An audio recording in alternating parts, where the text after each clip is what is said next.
It's painstaking work requiring the utmost focus. Qin San Tao went to one of China's best fine art institutes to learn his craft. He'd always dreamed of becoming an artist, and he has, sort of. For Qin is also a factory worker, painting the same picture, exactly the same picture, every day. Every picture needs to look identical. The customers demand it. Of course, I'd like to paint my own pictures, but it's very difficult because I come from a very poor town. So I'd need to save a lot of money to make my own art.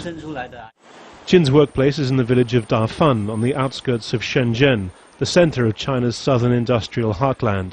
A region famed for fake apples and Guccis is also the production hub for fake Monets and Da Vincis. But the work of these master forgers is far from illegal. Under Chinese law, anything over 50 years old is ripe for the copying, and that's allowed Dafan to become the center of a big industry.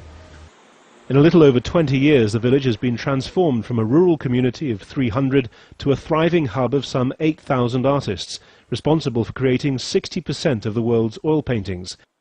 On its streets, Edvard Munch jostles for attention with Vincent van Gogh, a contest Vincent appears to be winning, not surprising when you can get one for about $40.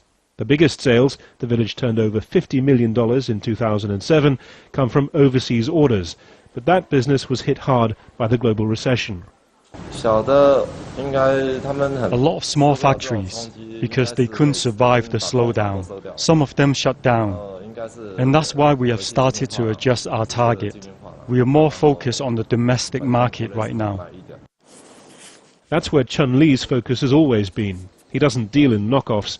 His work is his own original take on the ancient art of Chinese calligraphy.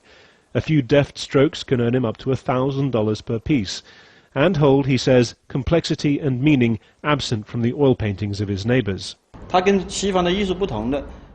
Western art you can learn day by day, but Chinese calligraphy you need to keep accumulating the cultural traditions and keep practicing, and one day you realize you've become a master. That takes a long time.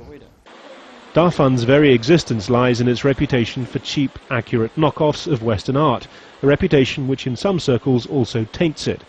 The future of this remarkable community of artists could lie in more of them signing their own names to their work. Harry Fawcett, Al Jazeera, Dafan, Southern China.